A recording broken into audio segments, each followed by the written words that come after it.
So I was watching the X Zone TV channel last night when I was abducted by aliens, and they kept repeating to me over and over again, simultv.com, simultv.com. What's simultv.com? That's what I asked them. They had it written on the side of their UFO. How do you spell that? UFO. No, I mean simultv.com. simultv.com. simultv.com. Right. simultv.com. Interesting that you were abducted by aliens in a simultv.com UFO last night. Oh, yeah? Yeah. Now that you mention it, I remember now last night I was awakened from a deep sleep. My great-grandmother was standing there. She said she'd come from the hereafter to tell me about simultv.com. She even spelled it out for me. simultv.com, sonny boy. simultv.com. simultv.com, sonny boy. Wow. Yeah. Guys, you'll never guess what my psychic guru just told me. simultv.com. Exactly. Are you guys psychic too? Of course. We all know about simultv.com. simultv.com.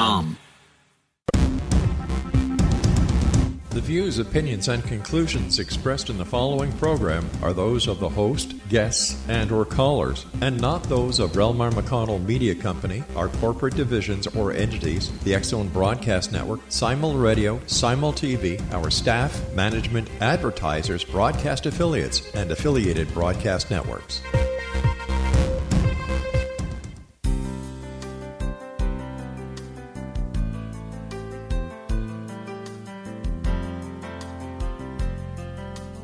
Welcome to Mission Evolution Radio Show with Gwilda Wiyaka, bringing together today's leading experts to uncover ever-deepening spiritual truths and the latest scientific developments in support of the evolution of humankind. For more information on Mission Evolution Radio with Gwilda Wiyaka, visit www.missionevolution.org. And now, here's the host of Mission Evolution, Miss Gwilda Wiyaka. Hello, dear friends, and welcome back to Mission Evolution Radio Show, where we share the latest information and leading-edge thoughts to support the path to unity and enlightenment. I'm your host, Gwilda Wiyaka. This hour we'll be exploring evolving truth through fiction. As all indigenous cultures understood, stories hold great power. Through seeming fiction or myth and legend, storytellers implanted expanding possibilities into the group consciousness of their people. Modern examples of this are Star Trek, or the Star Trek series, or the movie Star Wars. These stories have planted the possibility of life existing throughout the galaxy, potentially useful for future adaptation of human species should we encounter life forms from off-planet. While that might seem far-fetched, statistically speaking, the probability of the Earth being the only planet with intelligent life is virtually impossible. What else can the power of stories prepare us for? Can we expand our consciousness and evolve spiritually through fiction? On the other hand, what's the effect of not so enlightening stories, the ones full of violence and distortion? Are we being manipulated by stories we're being fed? How can we tell the enlightening stories, those that serve the evolution and expansion of truth, from those that will most likely cripple us? With us this hour to explore the power of stories is SARYON Michael White. SARYON is the author of Roya Sands and the Bridge Between Worlds, a spiritual channel and global messenger of humanity's peace potential. As an international speaker and intuitive consultant, SARYON's workshops, conferences, and private readings have touched the lives of people throughout the world. SARYON has taken the truth-telling through fiction approach to convey a series of highly relevant teachings through his new spiritual adventure series titled after the main character, Roya Sands. His website, royasands.com. SARYON, thanks for joining us on Mission Evolution. Yes, thank you for having me. What's your educational background? Well, I am very self-educated. I have always loved to read. I've done my own research since I was very young. And even though I've had some college, most of my background of really relevant education came from my own research and seeking out mentors. I've had mentors that had PhDs, people that were very highly adept at different skills. And that's really fed into quite an unusual educational experience that's taken me all over the world. What is an intuitive consultant? Well, intuitive consultant is kind of it's a baseline term for what I do. I work intuitively as a coach. I consult people about things going on in their lives.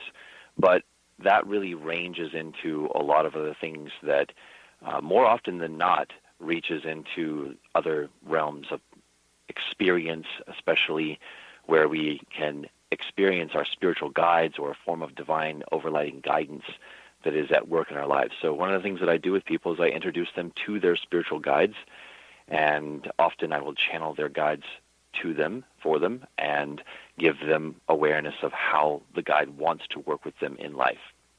So what education is required to become an intuitive consultant?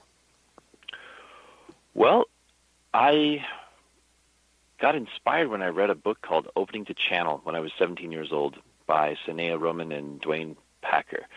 And that book is still one of the most highly recommended and best resources for people wanting to learn how to channel their own spiritual guides.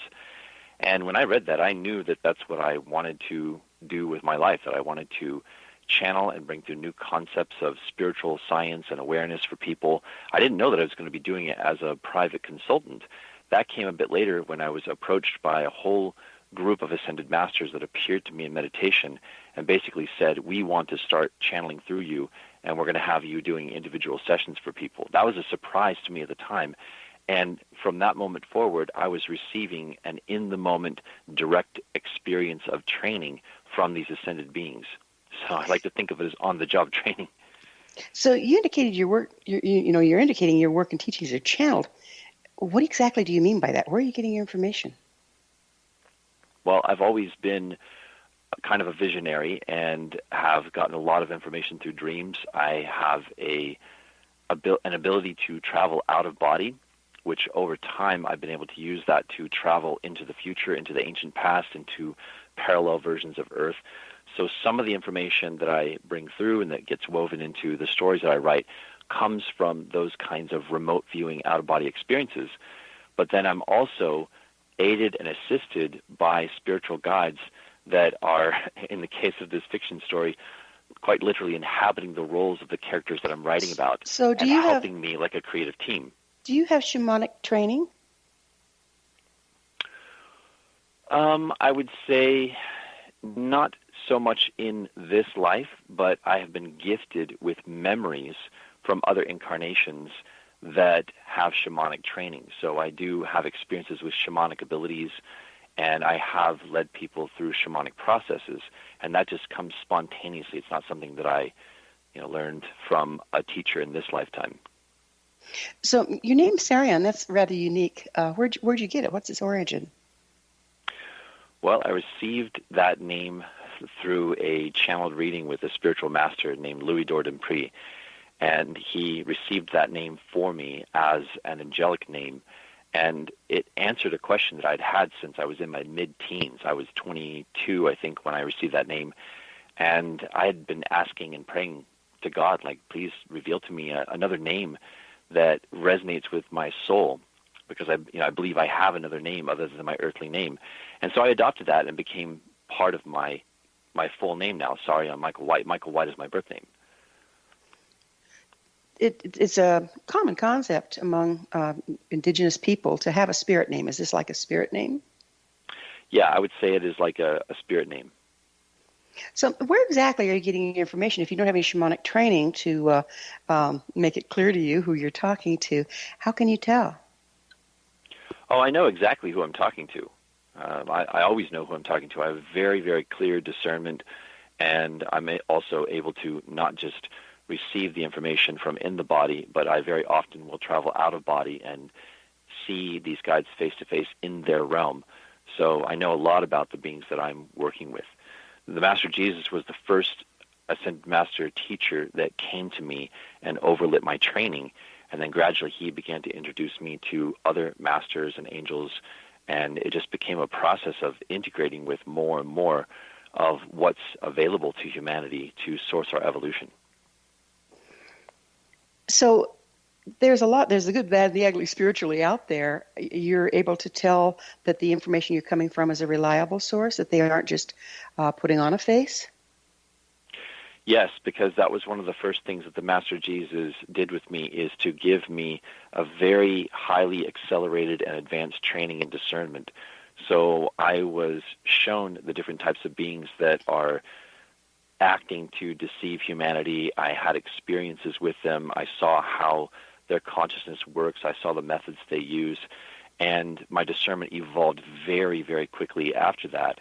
And I've continued to have experiences over time where I am able to discern less than light energies that are manipulating in various ways. So there's a pretty clear line of distinction for me, whereas the line might be still blurred for people that don't have this level of discernment. It's very easy to distinguish from where I'm at now. You know, some people tout their latest, greatest ideas having been channeled when indeed it's not. How can our listeners tell the difference between actual channeled material and counterfeit? That is a really good question. I'm thinking about an experience I had where I actually received a channeling from a group of beings that wanted to work with me. And it was enticing, it was interesting, there was somewhat of a love vibration in it, but something was also a little bit off.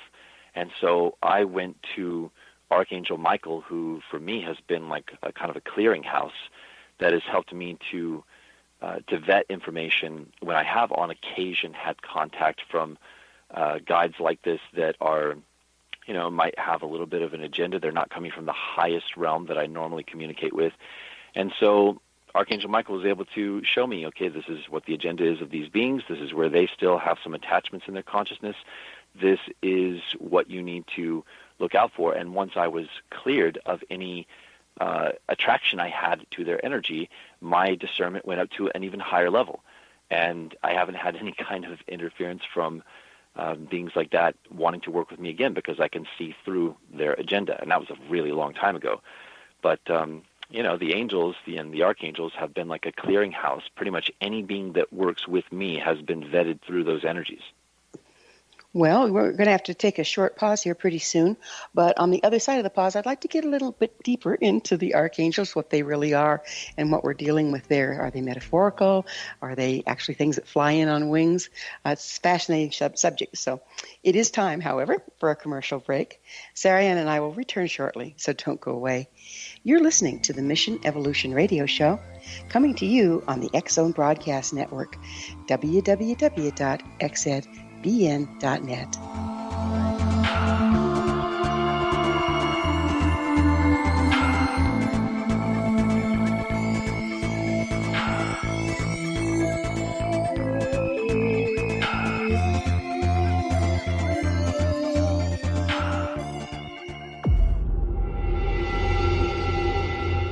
Whether you're a skeptic or a believer, join me, Rob McConnell, as together we'll investigate the world of the paranormal and the science of parapsychology here on the X-Zone Radio TV show on XZBN and the X-Zone TV channel on Simul TV. Since 1990, the X-Zone Radio TV show has been the place where people dare to believe and dare to be heard. Together, we'll investigate UFOs, aliens, ghosts, Bigfoot, psychic phenomenon, lake monsters, conspiracy theories, government cover-ups, the truth embargo, alien abductions, ESP, haunted locations from around the world, and so much more.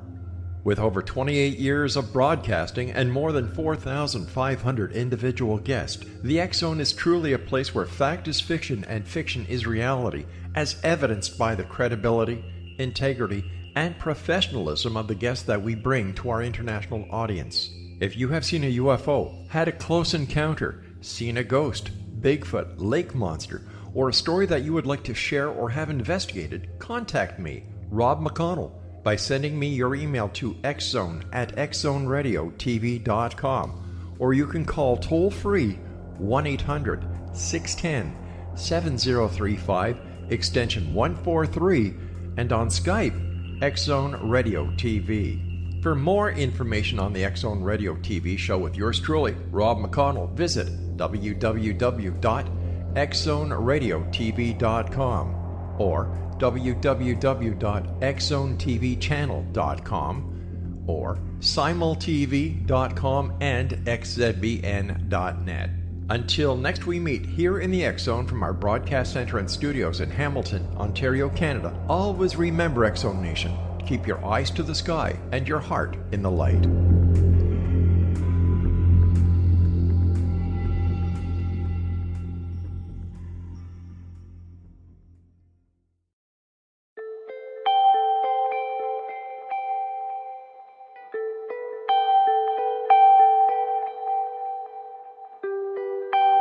It's hard to listen to the news without realizing we're living in volatile, unprecedented times. Yet never has there been such an opportunity to transform the human condition. As old structures fail, where can we find the guidance to co-create a better way? Find Your Path Home is an ever-evolving, leading-edge information, education, and healing resource center designed to support and guide you on your path to unity and enlightenment. Based on sound principles employed by shaman worldwide, we provide techniques that can support you through the current transitions, offering online shamanic classes, international long-distance shamanic healing sessions, complimentary Mission Evolution radio episodes and Stairway to Heaven TV vignettes, seminars, retreats, and much more. All of this can be found on findyourpathhome.com.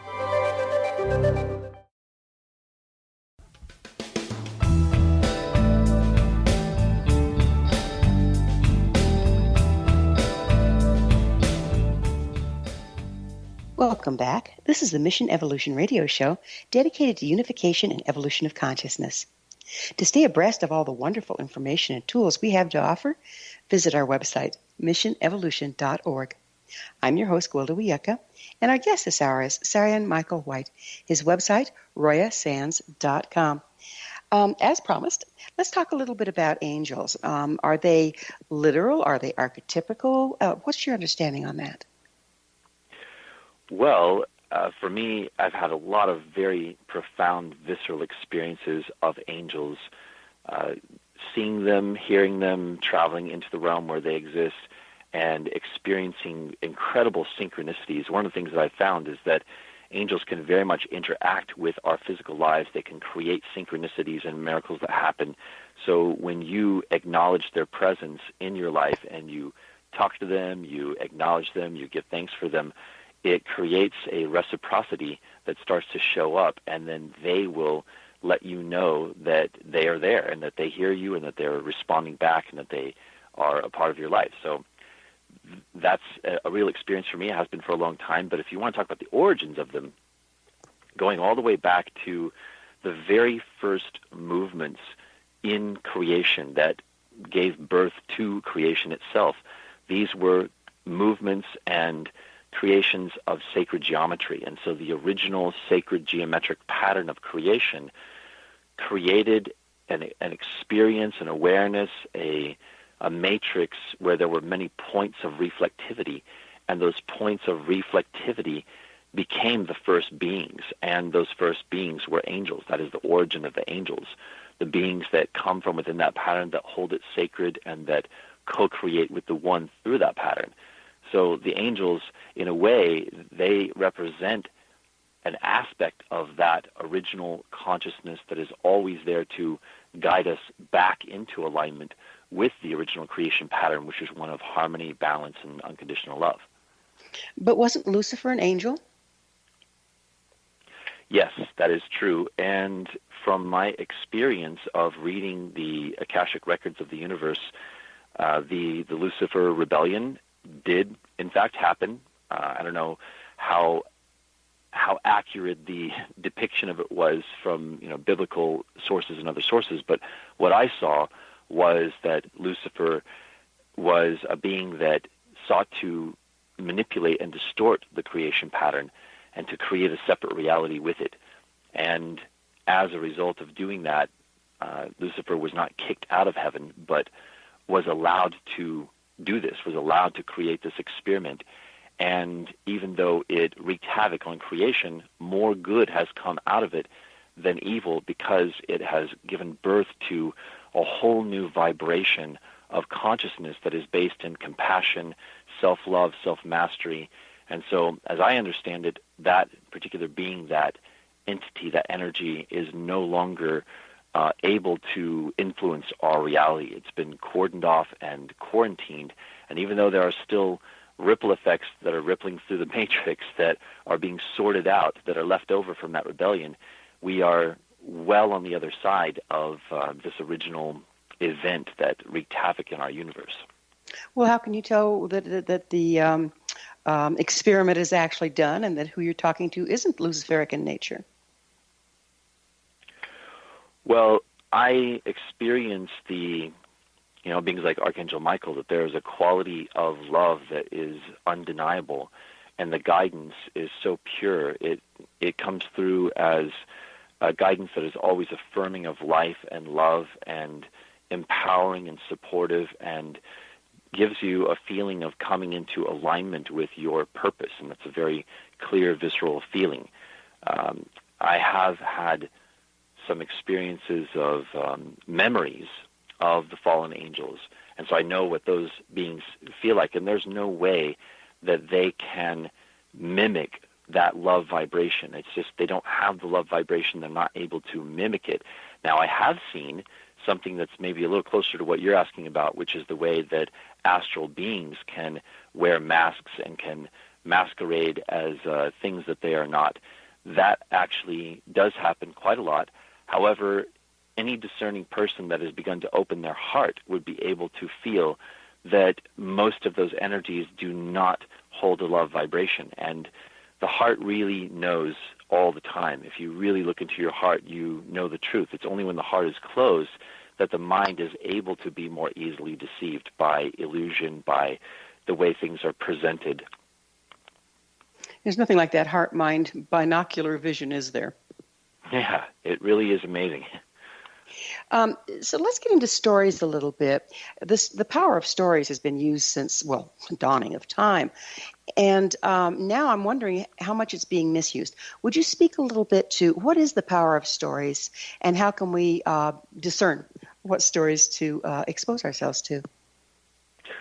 Well, I've always been fascinated by this subject and by the idea that, for example, our news media has been used or is being used as a tool of manipulation to very subtly implant narratives in human consciousness. And the idea was presented to me a long time ago that the way in which news media affects consciousness has been studied by those that want to manipulate us. And so if you think about the idea that we create our own reality, that our thoughts create and project what's happening in the world, if we don't know that, and yet somebody does know that and knows how to tweak our consciousness to get us to project the reality that they want us to project, then that's a really interesting thing to consider and to be aware of. So is that happening? I would say yes, it is happening.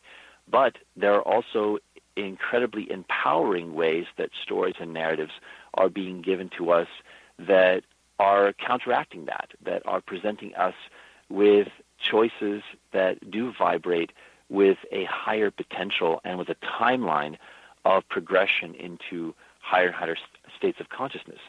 So we have both going on. You're absolutely right. We do need to be discerning.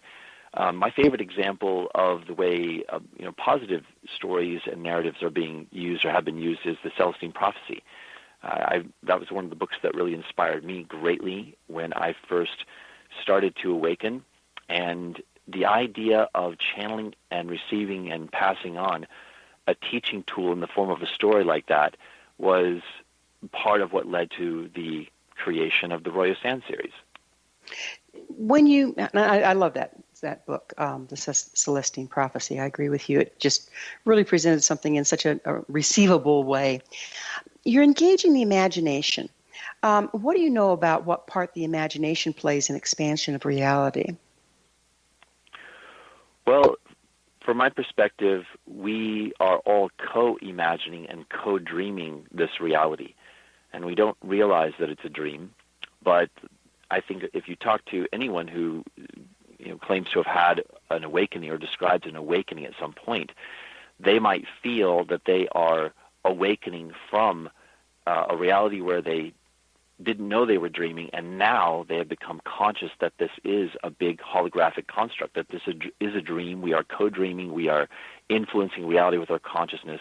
And the more aware you become of the power of intention, the more conscious you can become about how you set your field of intention and what you do with intention. So I am experiencing that there are incredibly powerful things that we can do with intention, and that we can affect each other's consciousness. We can inspire each other to vibrate in different ways as electromagnetic beings.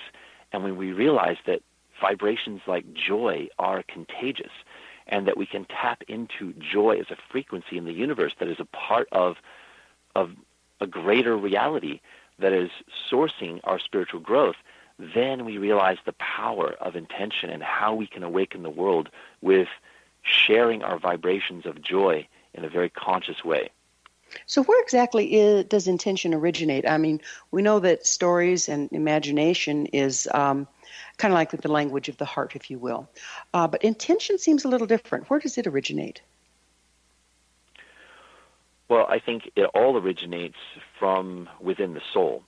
Certainly you can form intentions that are coming more from the mind and from an element of mind that is not fully connected to the heart.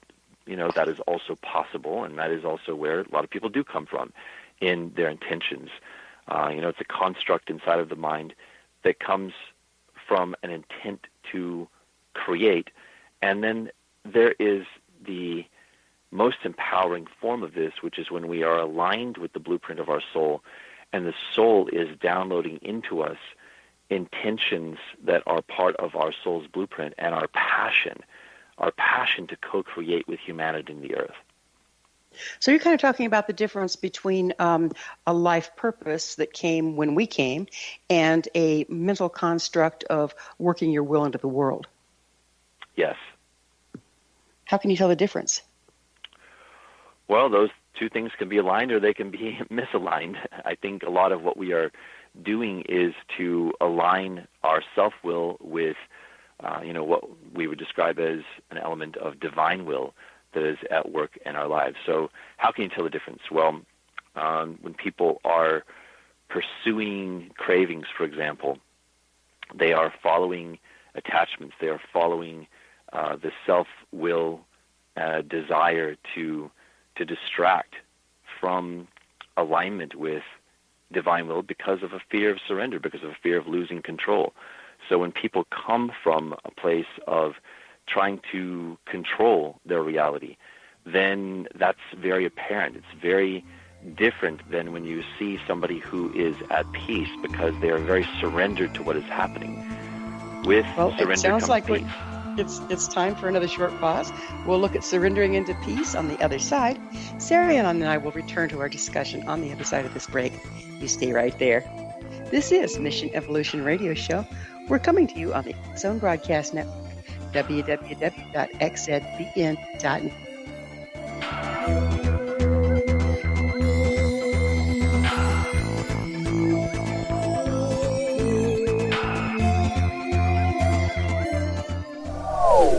They are here, and they've been here for thousands of years, making their presence known in the shadows. They might be seen by a lonely motorist on a deserted road late at night, or by a frightened and confused husband in the bedroom he is sharing with his wife. But who are they? What do they want? Why are they here? Perhaps most concerning, has the government been aware of their presence all along? The new book by Eli Marzulli, UFO Disclosure, the 70-year cover-up exposed, delves into the world of UFOs. Can full disclosure be soon? Order now and receive a free hour and 37-minute DVD on the UFO phenomenon. UFOs are real. Get both the book and the DVD, a $40 value, for only $19.99. To order your book and DVD today, go to lamarzulli.net. That's LAMARZULLI.net. Rob McConnell here, presenting an overview for Nicholas Paul Jennings, author of a fascinating book, Amen. It presents facts revealed by Egyptologists, facts that enable us to understand why Amen is the beginning of creation of God. It provides recommendations for religious leaders of the major religions to unify their beliefs and teach the Word of God. Love one another. Amen informs people how mankind conceived God. It was the Egyptians that developed the concepts of a soul, a hereafter, and Son of God. And finally, after the worship of many gods, they conceived the belief in one universal God, the maker of all there is. For more information, visit www.futureofgodamen.com. That's www.futureofgodamen.com.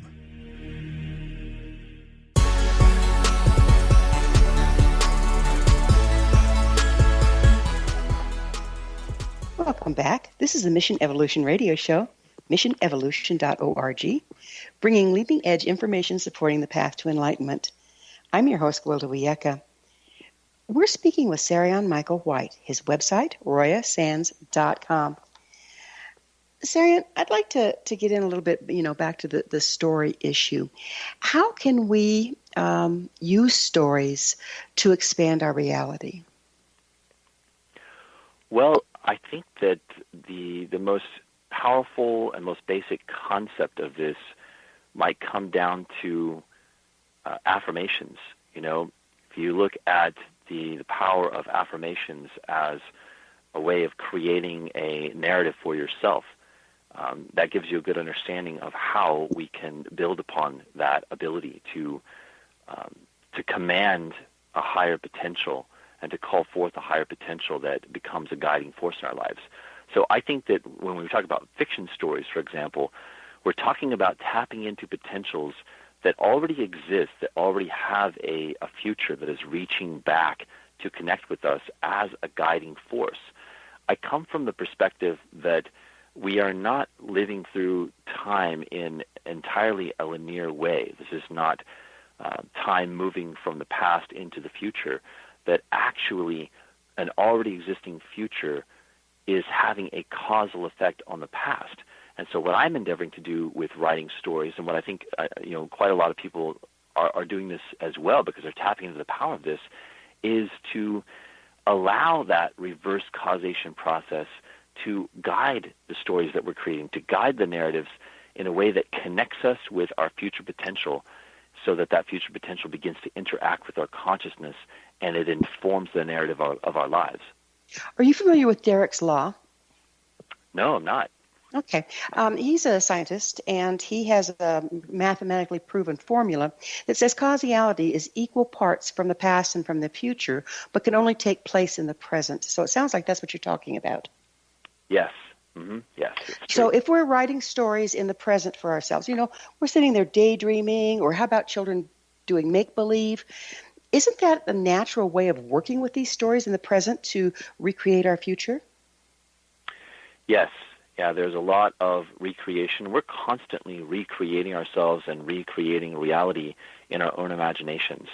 And once you realize your power to recreate yourself in each moment, then you start to live a different life. You realize that you can reprogram yourself out of any of the limitations and the residue of old, more limiting beliefs that we may have inherited or were imprinted with from earlier generations that didn't have this same knowledge about our ability to create reality with our consciousness.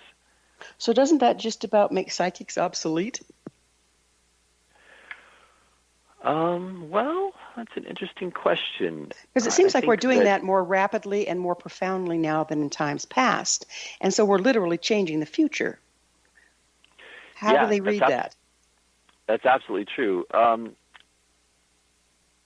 Personally, I think that the people that can play the most valuable roles as coaches, as influencers, even though they may be employing some psychic ability, that's just one element of what people do that are acting in that capacity to empower somebody's growth.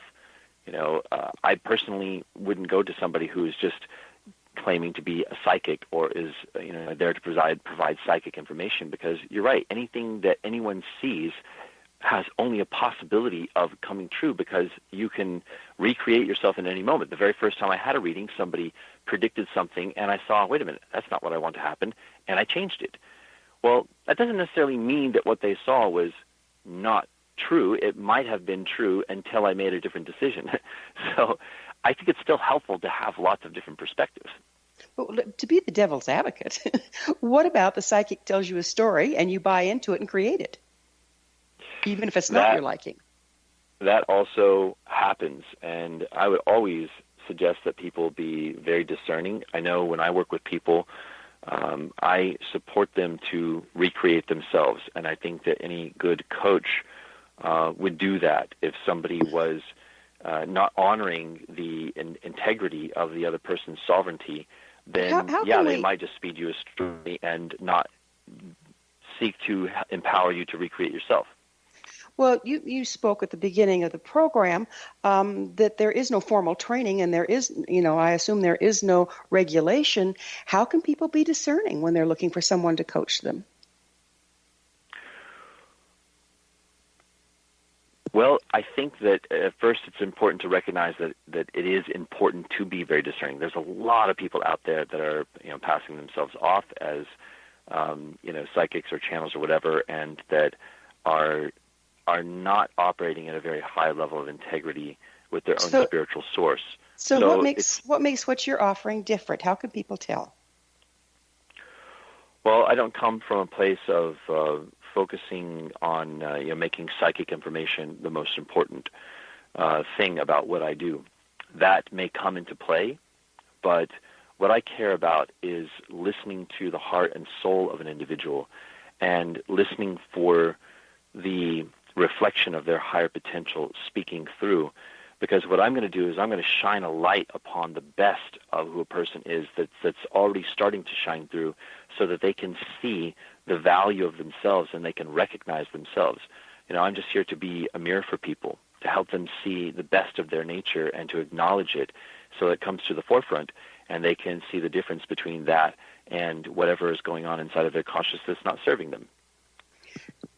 If your guides have been giving you all this information, how do you know it's not just personal information rather than something to be imposed on others?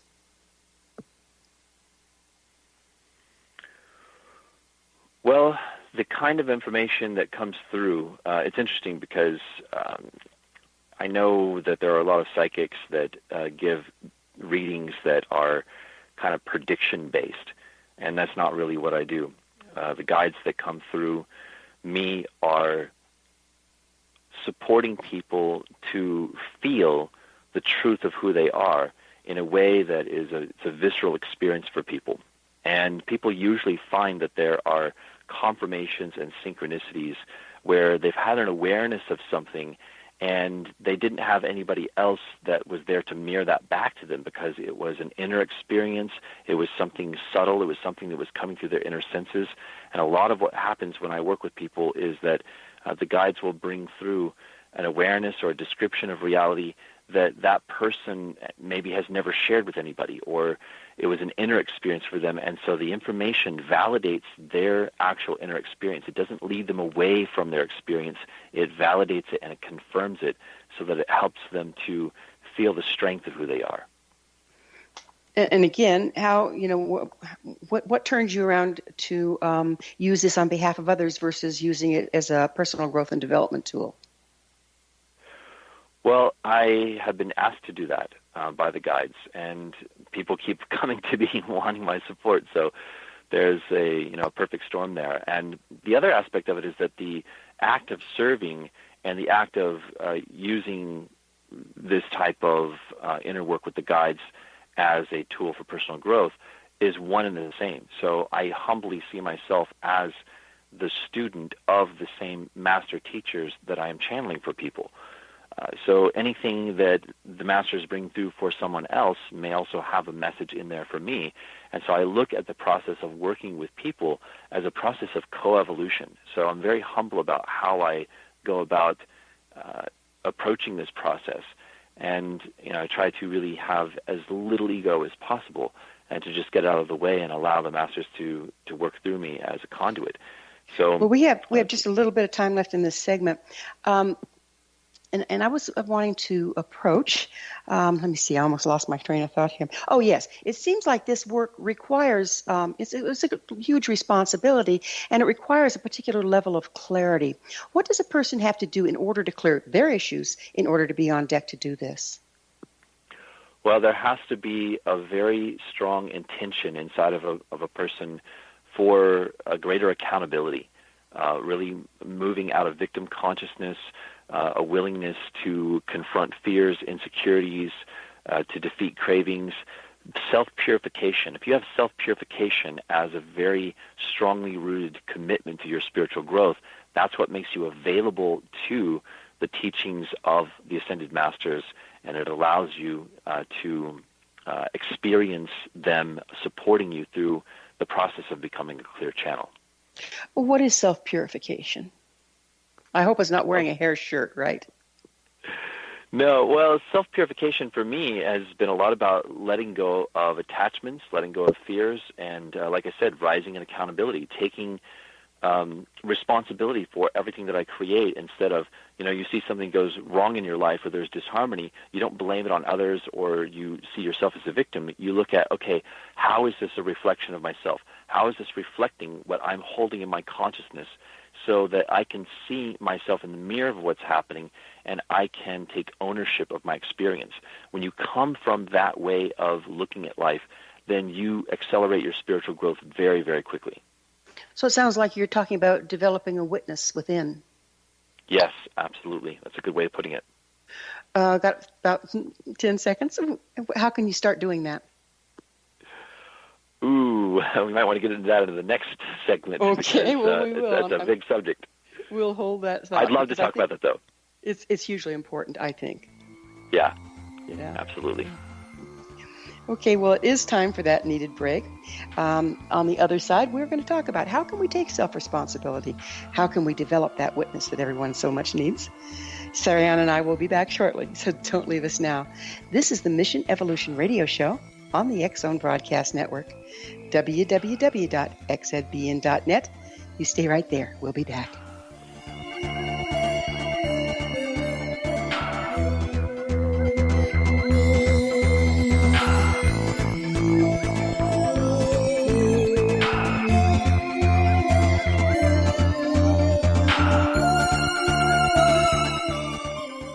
You have heard of the X-Zone?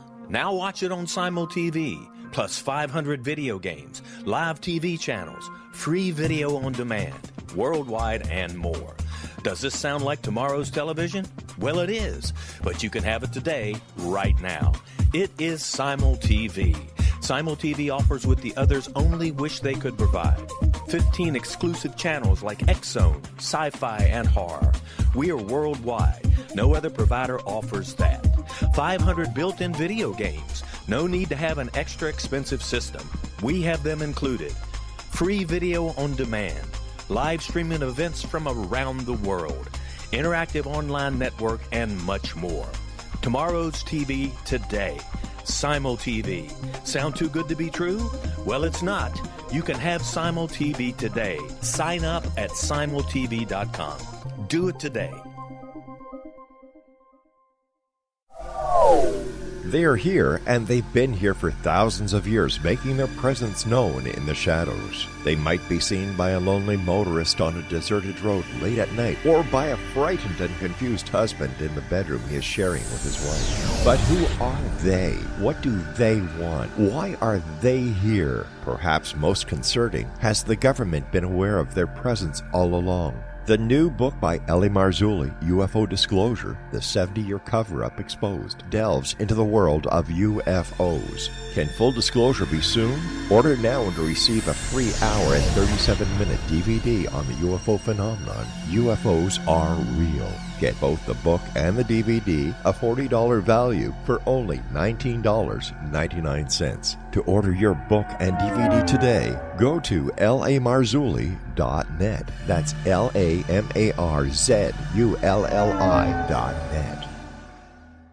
So I was watching the X-Zone TV channel last night when I was abducted by aliens, and they kept repeating to me over and over again, simultv.com, simultv.com. What's simultv.com? That's what I asked them. They had it written on the side of their UFO. How do you spell that? UFO. No, I mean simultv.com. SIMULTV.com. SIMULTV.com. Right. SIMULTV.com. Interesting that you were abducted by aliens in a simultv.com UFO last night. Oh, yeah? Yeah. Now that you mention it, I remember now last night I was awakened from a deep sleep. My great-grandmother was standing there. She said she'd come from the hereafter to tell me about simultv.com. She even spelled it out for me. SIMULTV.com, sonny boy. SIMULTV.com. SIMULTV.com, sonny boy. Wow. Yeah. Guys, you'll never guess what my psychic guru just told me. SIMULTV.com. Exactly. Are you guys psychic too? Of course. We all know about simultv.com. SIMULTV.com.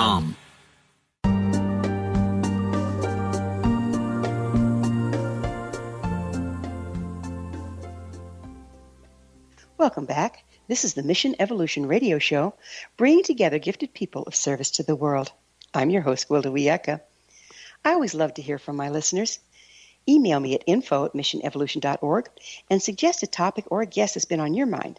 I'm sure we'll all enjoy them. Our guest this hour is SARYON Michael White. His website, royasands.com. We were going to talk about how does one develop that inner witness so that we can step out of victim and step out of blame and become empowered. Well, it begins with starting to ask a series of questions about what's happening in your life. So you start to practice a form of self-examination where you're constantly asking, what is the message in this thing that just happened? What is the gift in it? What is this here to teach me? So that is a way of stepping out of victim consciousness. The moment that you feel like you're going into victim consciousness, it's good to be aware of that because, we may all have a little bit of that inside of us. Some of us have a lot, some of us have a little, but actually clearing ourselves from it is something that happens in layers. So you need to recognize when you go into it and then pull yourself out of it and say, okay, wait a minute. Why did my soul need this experience to happen? Why did I call this forth? And you also want to work with the assumption that I did call forth everything that has happened to me.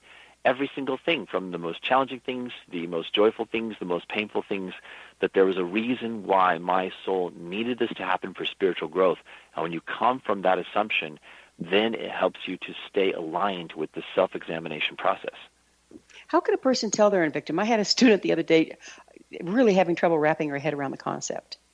And, of course, she was firmly implanted in victim. But how can you tell when you're there? It seems like it's kind of a numbing place where you slip into it and you don't even know. Yeah, well, when you are left with a feeling of not knowing why something happened or feeling that life is unfair, that's probably one of the easiest ways to tell. If you're feeling that life is unfair or that something that happened is unfair, and you can hear yourself saying, this is unfair, well, it's true. There are experiences that are unfair in a sense, and yet we attract those. We create those for a reason. There's a reason why we needed those to happen. So if you hear yourself going there and allowing that belief that life is unfair to be your narrative and to be the way in which you are describing your reality inwardly over and over again, then you can tell you're in victim consciousness. And this is the other piece. It's really, really important. We're constantly describing reality to ourselves all the time. We are narrating our lives. So you have to start to become aware of your own narration and to listen to it and those to old say, tapes. Yeah, exactly. Listen Where to the do those narration come and see. Well, it begins in childhood. I mean, some of it is imprints from our parents, stories that we made up about the nature of life here on Earth in a body from a very early age. And sometimes it takes a while to actually sort through those and to recreate them. Are there universal stories that we're all kind of bought into, and then familiar stories, and then personal stories? Yeah, I would say all of those are true. Certainly there are some, I don't know if I call them universal stories, that we bought into. If we are looking at a universal story is going to be, really inclusive of a much wider reality. But, what you're talking about is, more of the human collective. And yes, there are human collective stories that are very old where we have bought into our poverty, bought into victimhood, bought into limitation in various ways. So those human collective stories, aren't they the ones that have built the archetypes, the angels, the gods and goddesses, et cetera, et cetera? Well, that's an interesting question. I'll answer that by talking a little bit about, for example, the Greek gods and goddesses. So, of course, to us now, these seem like mythological beings. They must have been figments of the human imagination. But as a soul traveler And as somebody who's been going through a very unusual education process with my spiritual guides, where I'm sometimes able to travel out of body and travel back in time and to look into the Akashic records, I was shown that there were, in fact, a group of beings that played the roles of these gods and goddesses, and they weren't merely figments of humanity's imagination. They were an aspect of our interface with the higher realms, and it was, in a way, it was like us talking to and interfacing with humanity's oversouls, with the various aspects of our collective higher self that we were able to have an understanding of at the time. So our understanding of God, our God concept, has evolved over time, and our experience of how higher consciousness interacts with us has also evolved over time.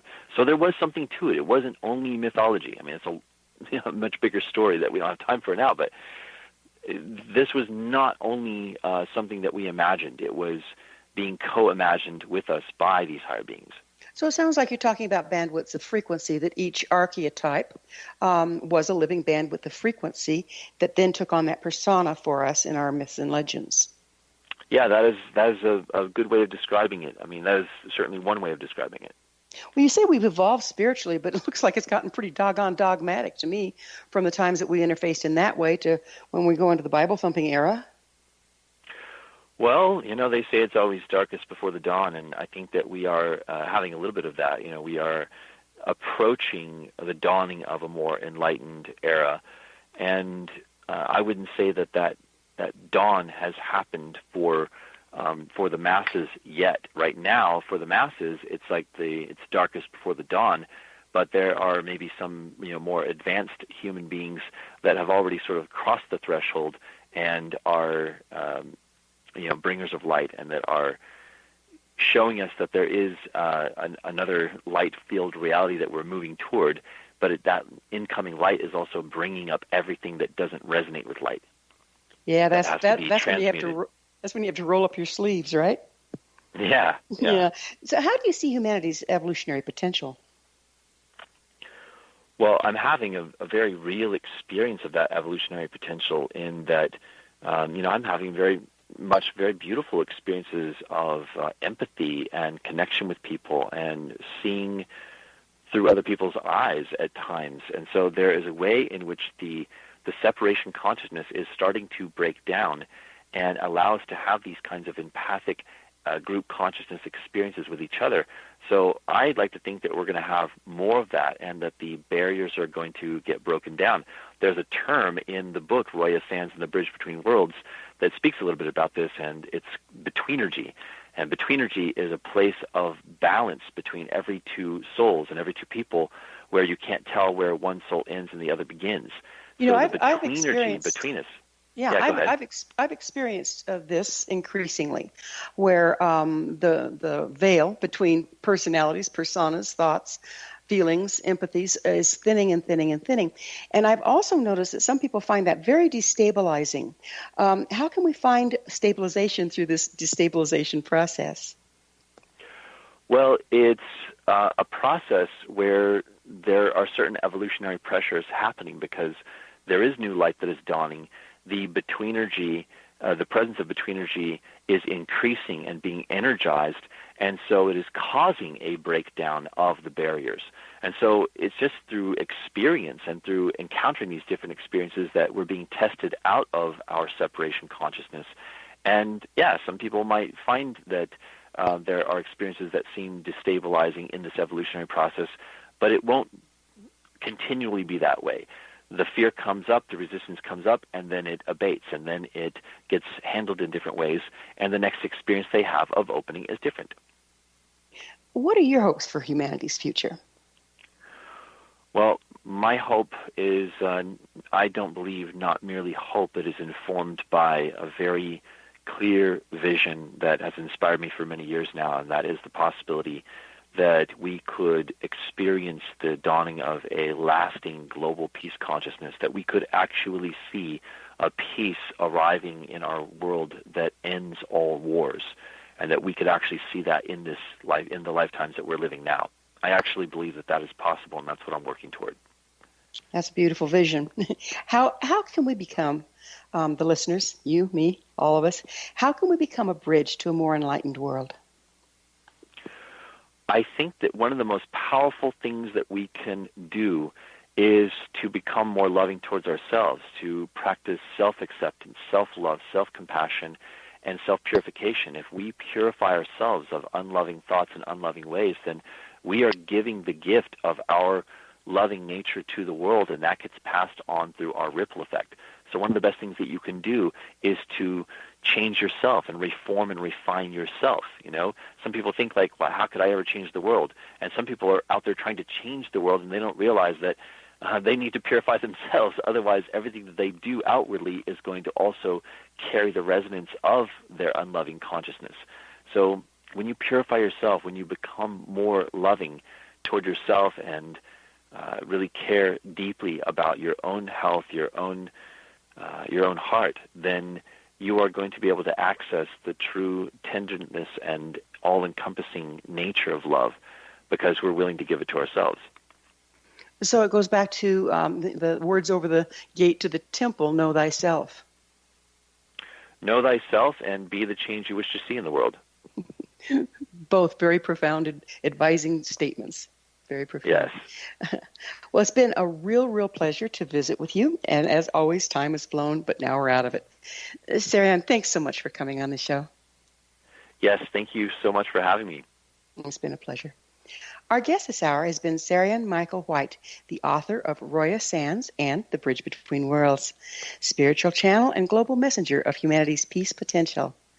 His website, royasands.com. Remember to join our email family to stay abreast of all the exciting new things we have coming up at missionevolution.org. This has been Mission Evolution Radio Show with Gwilda Wiyaka on the X-Zone Broadcast Network, www.xzbn.net. Join us next time as the mission continues, bringing information, resources, and support to an evolving world.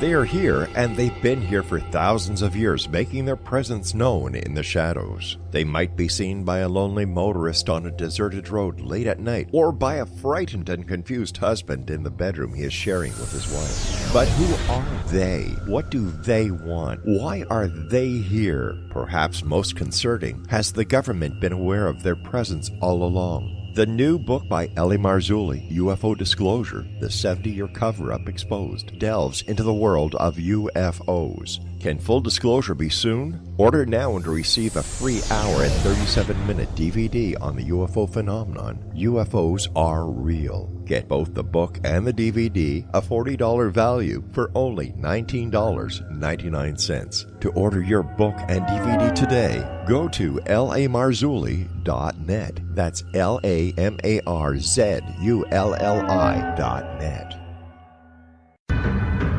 If you are looking for a safe, zero-calorie, natural option to the harmful artificial sweeteners on the market today, Just Like Sugar is what you're looking for. Just Like Sugar is a wonderful natural alternative for those health-conscious people who choose a calorie-restricted diet with a great, pure, sweet flavor that tastes just like sugar. Just Like Sugar is a great natural option for people suffering from diabetes and may be useful in restricted diet programs where standard sugars are not allowed and does not cause a laxative effect of some other sweeteners. Just Like Sugar comprises a perfect blend of chicory root fiber, natural calcium, natural vitamin C, and Just Like Sugar's sweetness comes from the natural flavors from the peel of the orange. Just Like Sugar is a natural alternative to harmful artificial sweeteners and will change the way that you believe all natural sweetener products taste. Just Like Sugar is available at your local Whole Foods markets, Wild Oats markets, Henry's, Sun Harvest, and many other fine natural food stores in the U.S., Canada, and worldwide. You have heard of the X-Zone?